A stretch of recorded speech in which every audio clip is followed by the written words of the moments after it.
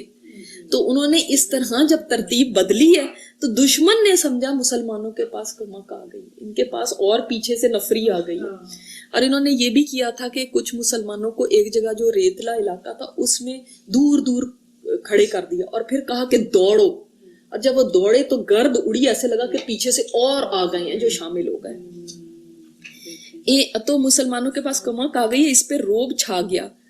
حضرت خالد نے ہلکی سی جھڑک کے بعد لشکر کو پیچھے ہٹانا شروع کیا لیکن دشمن کو آگے بڑھنے کی جرت نہ ہوئی. اب مسئلہ یہ تھا کہ وہ یہ نہیں چاہتے تھے کہ اگر ہم ویسے پیچھے بھاگے ہمارا پیچھا کر کے یہ ہمارا صفایا کر دیں گے. ظاہر ہے اتنے تھوڑے سے تھے یہ، تو یہ تو ہمیں جانے نہیں دیں گے واپس. تو اب جو واپس بھی مڑنا ہے، پیچھے بھی ہونا ہے، تو وہ ایک طریقے سے کے ساتھ ہونا ہے. اب وہ جب پیچھے ہونے لگے اس اسٹریٹجی کے ساتھ تو دشمن نے سمجھا یہ ایک جنگی چال ہے، پتہ نہیں یہ پھر اور مڑ کے آنے والے ہیں. تو ان کو جرت نہیں ہوئی کہ یہ پیچھا کریں. اسے خطرہ تھا کہ یہ کوئی چال نہ ہو. اس طرح مسلمان موتا کی طرف سمٹ آئے اور 7 دن تک دشمن سے جھڑپ کرتے رہے. پھر دونوں فریق رک گئے اور لڑائی ختم ہو گئی کیونکہ رومیوں نے سمجھا کہ مسلسل کمک پہنچ رہی ہے اور وہ چال چل کر رومیوں کو صحرا میں گھسیٹ لے جانا چاہتے. انہوں نے سمجھا یہ پتہ نہیں ہمیں آگے لے کر آ رہے ہیں تو یہ انہوں نے ہمیں نہ صحرا میں لے جا کے وہاں پہ ہمیں ختم کیا، تو یہ چاہ رہے ہیں کہ ہم پیچھے پیچھے ان کے آئیں. تو وہ رک گئے، انہوں نے ان کا پیچھا نہیں کیا اور گھسیٹ لے جانا چاہتے ہیں جہاں سے بچ نکلنا آسان نہیں. اس طرح اس جنگ میں مسلمانوں کا پلڑا بھاری رہا. اس غزوے میں 12 مسلمان شہید ہوئے. آپ سوچ سکتے ہیں کہ صرف 12 اندازہ کر سکتے ہیں. لیکن ان میں اکابر صحابہ تھے. اسی لیے آپ صلی اللہ علیہ وسلم جب دیکھا تو صحابہ اتنا رو رہے ہیں. آپ نے پوچھا تم کیوں روتے؟ کہتے ہیں ہمارے بیسٹ جو تھے، ہمارے بہترین تو ہم میں سے چلے گئے. اس غزوے میں اچھا پھر دشمن خاصی تعداد میں مارے گئے مگر ان کی تعداد معلوم نہ ہو سکی. اس سے اندازہ کیجئے کہ حضرت عبداللہ بن رواحہ کو جب اٹھایا گیا تو ان کے اوپر اتنے سارے اور جو لوگ تھے وہ پڑے ہوئے تھے، یعنی بے شمار لاشیں ارد گرد تھیں. حضرت جعفر طیار کے ارد گرد بے شمار لاشیں تھیں. اس کا مطلب وہ کتنا لڑتے رہے. ایون ان کے ایک صحابی روایت کرتے ہیں کہ ان کے زخم جب گنے گئے، کہتے ہیں میں نے کھڑے ہو کے ان کے زخم گنے ہیں تو اس وقت میں نے ان کے جسم کے اوپر بعض جگہ پہ 90 آتا ہے اور بعض جگہ پہ 50 آتا ہے، اتنے زخموں کو دیکھا کہ ان کے جسم پہ لگے ہوئے، یعنی اتنا لڑے ہیں. جی حضرت جعفر کے جسم پہ اتنے زخم تھے. شہادت سے پہلے اتنا، یعنی اتنا انہوں نے ریزسٹ کیا، اتنا انہوں نے لڑا، اتنے زخم کھائے، اس کے بعد شہید ہوئے.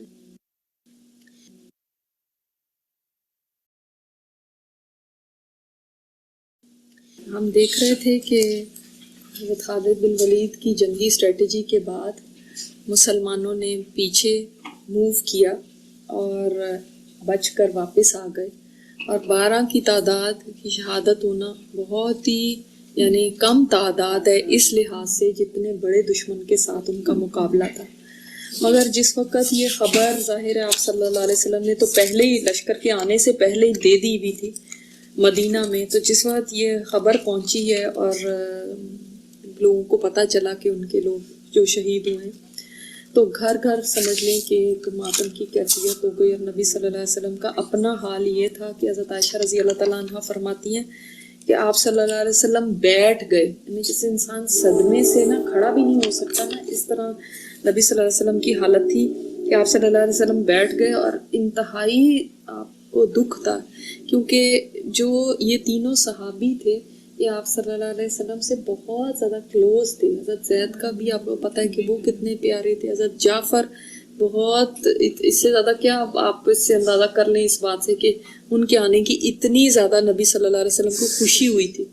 اور پھر اس کے بعد حضرت عبداللہ بن رواحہ ان ساتھیوں میں سے تھے جو شروع کے ساتھی تھے. آپ کو پتہ ہے جو شروع سے آپ کے ساتھ ہوتا ہے اس کے ساتھ محبت ہی اور ہوتی ہے, تو وہ ان ساتھیوں میں سے تھے. جب نبی صلی اللہ علیہ وسلم نے یہ خبر دی اس کے بعد آپ صلی اللہ علیہ وسلم حضرت جعفر کے گھر تشریف لے گئے. تو ان کی جو بیوی تھی, حضرت جعفر آپ کو پتہ ہے خود بھی بہت ینگ تھے, یعنی کوئی 30s میں تھے, اور ان کی بیوی حضرت اسماء بنت امیس جو ہے آٹا گوندھ کے رکھا ہوا تھا, بچوں کو تیار کیا ہوا تھا نہلا دھلا کے. تو نبی صلی اللہ علیہ وسلم تشریف لے گئے تو آپ صلی اللہ علیہ وسلم نے فرمایا کہ جعفر کے بچوں کو میرے پاس لے کر آؤ. تو ان کو لایا گیا, اپنی گود میں دونوں کو بٹھایا اور اپنا سر رکھے اور ساروں قطار رونے لگے. حضرت اسماء بنت امیس جو تھی وہ اب ظاہر ایک ذہن میں بات آتی ہے کہ کیا بات ہوئی ہے. تو فرمایا یا رسول اللہ کیا ہوا ہے, کیا جعفر کی کوئی خبر ہے؟ تو آپ صلی اللہ علیہ وسلم نے پھر فرمایا کہ تم صبر کرو اس کے اوپر نا, وہ اب نہیں رہے. تو وہ بعض روایات میں آتا ہے کہ وہ رو اتنا, یعنی ان کے اوپر صدمہ گزرا کہ وہ بے ہوش ہو گئی. بعض میں آتا ہے کہ وہ زاروں قطار رونے لگی, چیخنے لگی, اور عورتیں بھی جمع ہو گئیں. آپ صلی اللہ علیہ وسلم نے لوگوں سے فرمایا کہ لوگوں جعفر کے گھر والوں کو اکیلا نہ چھوڑنا, ان کو کھانا وغیرہ بھجوانا, اور ان کو اپنے کھانے پینے کا کوئی ہوش نہیں رہے گا. اس سے ہمیں یہ پتہ چلتا ہے کہ جس کے گھر میں کوئی فوتگی ہو اور ایسے کسی قریبی کا یا کوئی ناگہانی ایسی ہو جہاں پہ لوگ نارمل ہوں, کوئی ایسی بات ہے وہاں پہ تو نہیں اتنے, لیکن جہاں پہ ایسی کوئی ناگہانی آپ کو پتہ ہے کہ ان لوگوں کو نہیں ہوش اپنے کھانے پینے کا, وہاں پہ لوگوں کو چاہیے کہ ان کے کھانے پینے کا اہتمام کریں جو ان کے خاص طور پہ قریبی رشتے دار ہیں. اور ایسا نہیں کرنا چاہیے کہ ان کے اوپر ایک بوجھ ڈال دیں کہ آپ لوگوں کو کھلاؤ.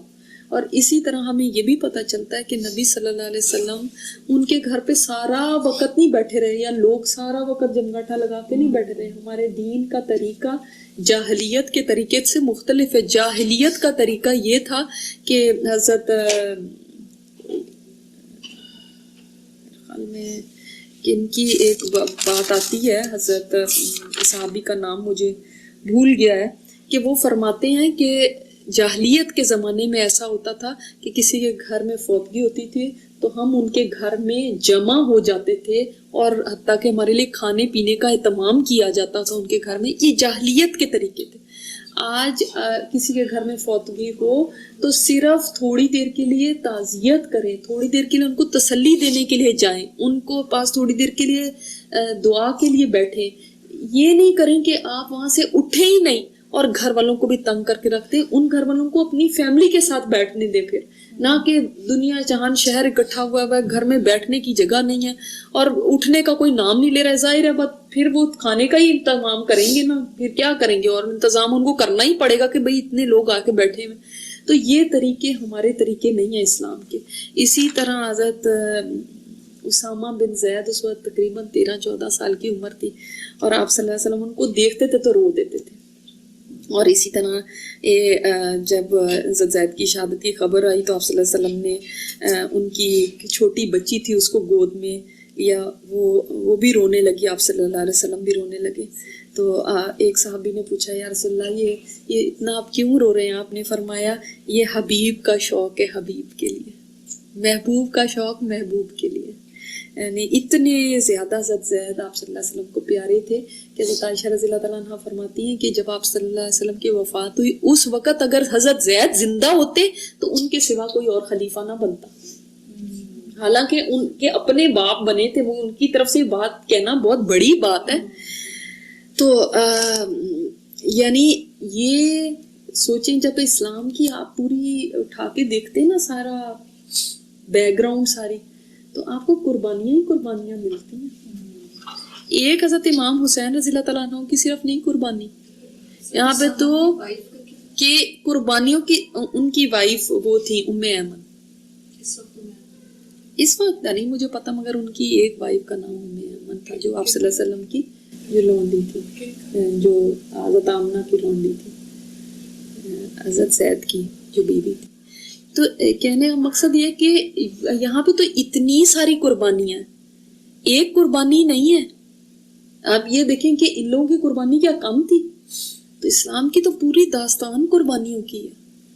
اور آج یہ مسئلہ ہے کہ قربانی دینے سے ہی تو ہم کتراتے ہیں کہ ہمارا کچھ نہ چلا جائے، نہ ہمارا پیسہ جائے، نہ ہماری کوئی ایفرٹ جائے، نہ ہمارا وقت لگے، نہ ہماری تو کوئی چیز بھی نہ لگے، نہ ہمارے گھر لگے اس کام کے لیے، نہ ہماری اولادیں لگیں اس کام کے لیے. تو کیسے اسلام زندہ ہوگا؟ انہوں نے تو اسلام کے لیے بہت کچھ دیا، تب اسلام آج آپ تک پہنچا ہے. وہ جارڈن تک چلے گئے، اس کے بعد آپ صلی اللہ علیہ وسلم کے بعد تو پھر یہ جگہ ساری یہ فتوحات ہوئی تھی نا.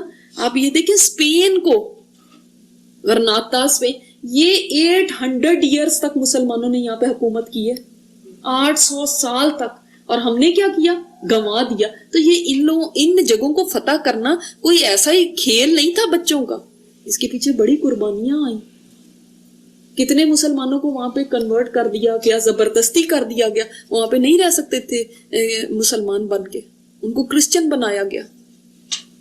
اور دیکھو وہ ہمارے ہاتھ سے چلا گیا، ہمارے ہاتھوں سے چیزیں گئی ہیں، ہم نے کوئی چیزیں لی نہیں ہیں کہ ہم کہیں کہ ہم نے ایسی خدمتیں کی. یہ اس جنریشن پوری کی پوری کے اوپر ذمہ داری ہے، امت کے اوپر ذمہ داری ہے. آج اتنی تعداد میں ہو کے بھی وہ رزلٹ نہیں ہے، جو اتنے کم لوگوں نے اس زمانے میں اتنے رزلٹ پروڈیوس کیے کہ اب اس جنگ کے بعد اتنی دھاک بیٹھ گئی عرب کے اوپر بھی کہ بھائی یہ تو یہودیوں سے بھی لڑ رہا ہے، یہ تو سپر پاور سے لڑ رہا ہے، 3000 ہو کے سپر پاور سے لڑ کے صحیح سلامت واپس آ رہے ہیں. کتنی بڑی بات تھی. آپ دیکھیں ان سے تو مقابلہ کرنا بھی بہت بڑی بات تھی، اس لیے کہ عربوں نے کبھی عربوں کے سوا ان رومیوں کے ساتھ کبھی جنگیں نہیں کی تھی. ان کو تو ان کی اسٹریٹجیز ہی نہیں پتا تھی، ان کو تو پتہ ہی نہیں تھا ان کے طریقے کیا ہوتے. تو ان کے ساتھ لڑ کے واپس سلامت ہی آ جانا بہت بڑی بات ہے. اب یہ جو جنگ تھی یہ بعض کا خیال ہے کہ یہ فتح تھی، جیسے آپ صلی اللہ علیہ وسلم نے پیشین گوئی کی، اور بعض کا خیال ہے کہ نیوٹرل تھی، نہ فتح نہ شکست، اس کو کچھ بھی نہیں کہہ سکتے، کیونکہ نہ تو کوئی جنگی قیدی ہوئے، نہ مسلمانوں کو کوئی ایسا نقصان ہوا. ان کا تو نقصان ہوا ہی تھا، لیکن خیر مسلمان بھی ان کے اوپر کوئی قبضہ نہیں کیا یا ان کے کوئی قیدی نہیں بنائے. تو اس لحاظ سے یہ ایک نیوٹرل جنگ رہی، مگر ان دا لانگ رن ایک فتح تھی، کیونکہ اس کی وجہ سے جو سائیکولوجیکل فتح ان کو ملی کہ لوگوں کے ذہنوں کے اندر مسلمانوں کا جو روب پیدا ہو گیا. اور قریش نے تو اب دیکھ لیا، اب سوچے نا، ایک طرف قریش بھی بیٹھے ہیں، وہ سب کچھ دیکھ رہے ہیں نا اس وقت سے کہ یہ خیبر میں گئے، وہاں پہ فتح کر کے آ گئے، یہ ادھر جا کر رومیوں سے بھی لڑ کے آ گئے. تو یہ بہت ایک بڑی بات تھی. پھر اس طرح سے جب لشکر واپس آیا تو آپ صلی اللہ علیہ وسلم، جیسے وہ لوگ پہلے ایک آدمی بھجوا دیتے تھے کہ اطلاع دے آؤ کہ لشکر واپس آ رہا ہے، تو جب لشکر واپس آیا تو تب بھی آپ صلی اللہ علیہ وسلم کا یہ طریقہ تھا کہ شہر سے نکل کے جا کے ان کا استقبال کرتے تھے. تو آپ صلی اللہ علیہ وسلم نے اہل مدینہ کو حکم دیا کہ سب نکلو، اپنے بھائیوں کا استقبال کرو، یاد رکھو کوئی ایک بھی پیچھے نہ رہنے پائے. سارے نکلے، اور ان دنوں بڑی سخت گرمی تھی، اس کے باوجود لوگ استقبال کے لیے نکلے، اور پیدل بھی جا رہے ہیں، سواریوں پہ بھی جا رہے ہیں، لیکن سب استقبال کے لیے کھڑے ہیں. اور آپ یہ سوچیں ان میں وہ سارے بچے بھی شامل ہیں جن کے باپ اب نہیں آ رہے، ان میں سب وہ بچے بھی شامل ہیں. تو اس وقت پھر آپ صلی اللہ علیہ وسلم نے صحابہ سے فرمایا کہ یہ ان بچوں کو اٹھا لو اور جعفر کے بچوں کو مجھے دے دو. اور پھر ان کے بیٹے عبداللہ کو، بڑا بیٹا تھا، ان کو اپنے ساتھ بٹھایا سواری کے اوپر. اور آپ صلی اللہ علیہ وسلم نے باقی صحابہ سے فرمایا کہ جو باقی بچے ہیں جو اپنے باپوں کا انتظار کر رہے ہیں ان کو آپ اٹھا کے اپنے ساتھ بٹھا لیں. یہ نبی صلی اللہ علیہ وسلم کا دیکھیں، اتنے نبی صلی اللہ علیہ وسلم سینسیٹیو تھے لوگوں کے جذبات اور احساسات کا خیال رکھنے والے. ایک بچے کے بھی جذبے کا خیال ہے کہ اس کو اس وقت فیل ہوگا کہ میرا باپ نہیں آیا. ورنہ کئی لوگ یہ پرواہ ہی نہیں کرتے کہ کسی کو کیا ٹھیس پہنچا رہے ہیں، کیا ہرٹ کر رہے ہیں، کیا اس کو بات کر رہے ہیں. وہ دے ڈونٹ کیئر. آپ صلی اللہ علیہ وسلم کو اتنی بات کا بھی احساس ہے کہ ان کو اس وقت وہ ہوگا. اور اسی طرح حضرت عبداللہ جو ان کے بیٹے ہیں حضرت جعفر کے, تو وہ فرماتے تھے کہ جب کبھی آپ صلی اللہ علیہ وسلم سفر سے واپس آتے تھے, یہ اس وقت 6-7 سال کے تھے بچے, ان سے چھوٹے بھی بھائی تھے, تو جب واپس آتے تھے تو حضرت حسن اور حسین رضی اللہ تعالیٰ عنہما کو بعد میں پیار کرتے تھے, مجھے اٹھا کے پہلے پیار کرتے تھے. سبحان اللہ, یہ ہمارے نبی پاک صلی اللہ علیہ وسلم کی زندگی واقعی کتنی خوبصورت زندگی ہے. اللہ اکبر.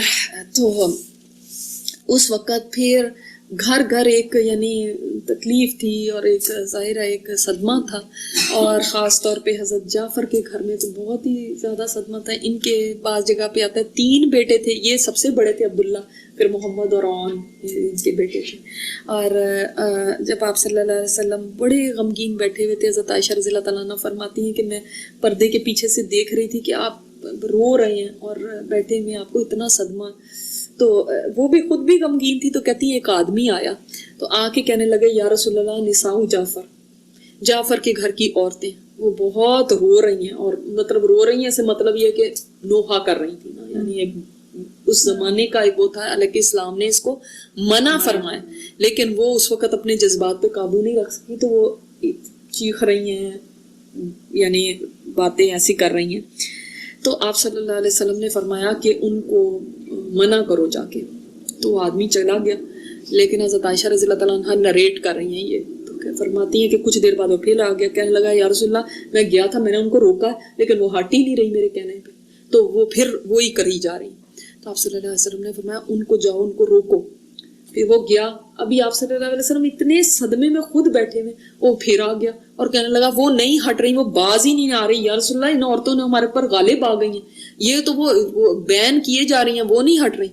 آپ صلی اللہ علیہ وسلم نے فرمایا کہ پھر جاؤ, تیسری مرتبہ فرمایا پھر خاک ڈالو ان کے منہوں پر. یعنی کہ اب آپ صلی اللہ علیہ وسلم اتنے ہو گئے تھے کہ نہ تم مجھے چھوڑ رہے ہو. حضرت عائشہ رضی اللہ تعالیٰ عنہ فرماتی کہ مجھے اتنا غصہ آیا اس آدمی کے اوپر کہ تم ان کو بھی نہیں چھوڑ رہے, وہ کیا کریں اس وقت, وہ خود اس وقت ایک صدمے میں ہے, نہ تم ان عورتوں کو روک پا رہے ہو. تو کہتی میں اس کے پیچھے گئی, میں نے کہا واللہ مجھے سمجھ نہیں آ رہی تم کیا کرنا چاہتے کہ تم آپ صلی اللہ علیہ وسلم کو غم کے لیے بھی نہیں چھوڑ رہے. یہ مسلم کی روایت ہے کہ یعنی اب آپ تینوں کی سچویشن دیکھ لینا. نبی صلی اللہ علیہ وسلم اپنی جگہ ایک انتہائی, دیکھیں وہ بھی گئے, پھر ان کے بچے جو یتیم ہوئے, اور پھر جو بیوہ عورتیں ہوئی ہیں, اور جو یہ اتنے قریبی رشتے تھے اس کی وجہ سے جو صدمہ, وہ آدمی اپنی جگہ ان کا وہ الگ بات ہے کہ وہ کوشش کر رہے ہیں کہ یہ رک جائیں, لیکن وہ رک کے نہیں دے رہی ہیں. لیکن نبی صلی اللہ علیہ وسلم کی اس وقت کی ایک وہ دیکھیں کہ اس وقت یہ نہیں ہے کہ اٹھ کے جا کے جو وہاں پہ اچھا تم لوگ کیا کر رہے ہو, یا یہ یا حرام یا یہ فلاں, کچھ نہیں. اس وقت آپ صلی اللہ علیہ وسلم بس فرما رہے ہیں جاؤ جا کے ان کو روکو. یعنی پتہ چلتا ہے کہ ہر موقع کے لحاظ سے آپ بتا بھی سکتے. ایسا نہیں ہے کہ اس وقت کوئی ایک دم صدمے میں ہے, آپ اس کے بعد کہہ دیں یہ حرام ہے اور یہاں پہ فتوے لگ رہے ہیں. اور ایسے موقع پہ بھی بعض لوگ جو ہے نا وہ یعنی وہ چپ نہیں رہتے, وہ اس وقت بھی ان کو یہ ہے کہ وہ یہ کر رہے ہیں, وہ کر رہے ہیں. تو یہ موقع نہیں ہے.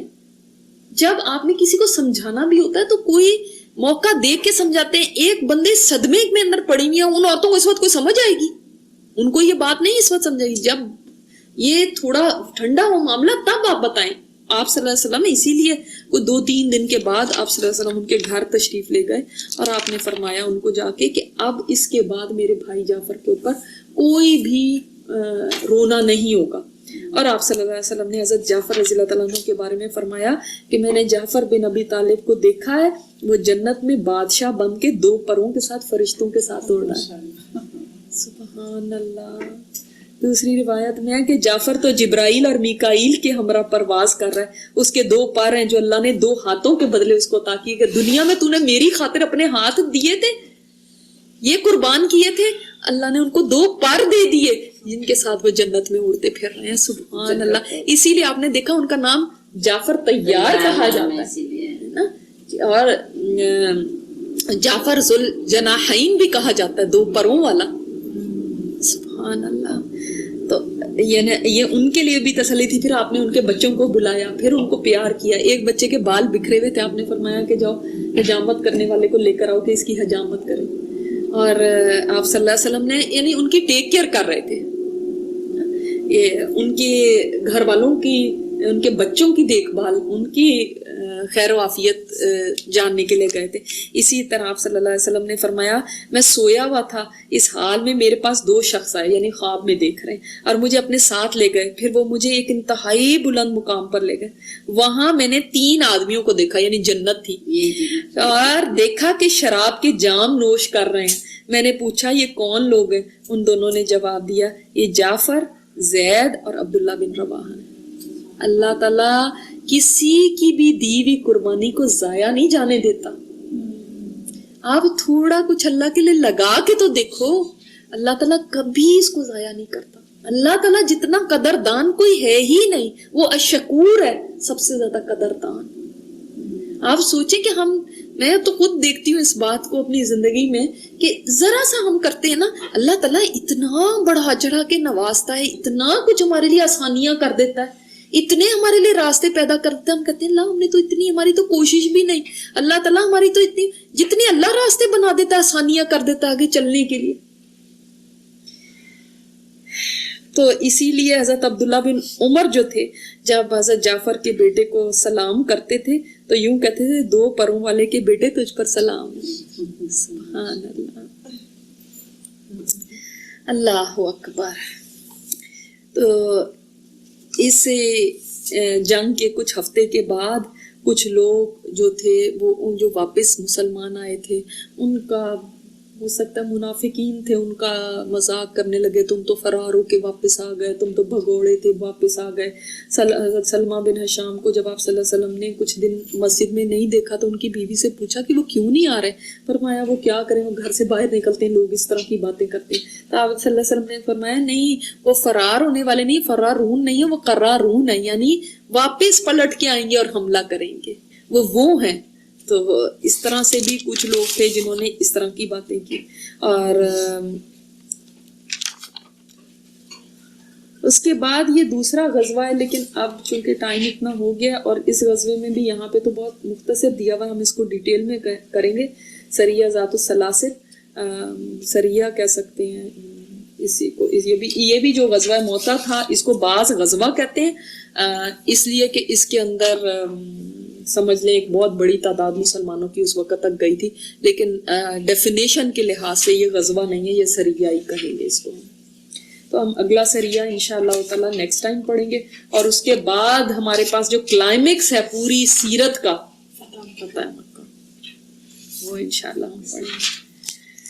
اللہ تعالیٰ ہمیں ان سیرت کے واقعات سے سبق لینے کی توفیق عطا فرمائے اور اپنی زندگی میں ہم ان کو امپلیمنٹ کر سکیں، اور اللہ تعالیٰ یہ جو واقعات ہیں انہی صحابہ کے اور آپ صلی اللہ علیہ وسلم کی نقش قدم پہ ہم چل سکیں، اللہ ہمیں اتنی توفیق عطا فرمانا۔ سبحانک اللہم و بحمدک، نشہد ان لا الہ الا انت، نستغفرک و نتوب الیک۔ ربنا تقبل منا انک انت السمیع العلیم وتب علینا انک انت التواب الرحیم۔ صلی اللہ تعالی علی خیر خلقہ محمد وعلی آلہ وصحبہ اجمعین برحمتک یا ارحم الراحمین، آمین یا رب العالمین۔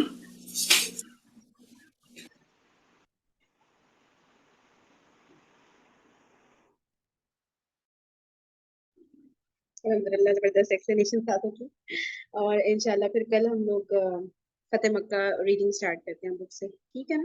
چلیے اوکے، جزاک اللہ خیرا کثیرا، السلام علیکم ورحمۃ اللہ وبرکاتہ۔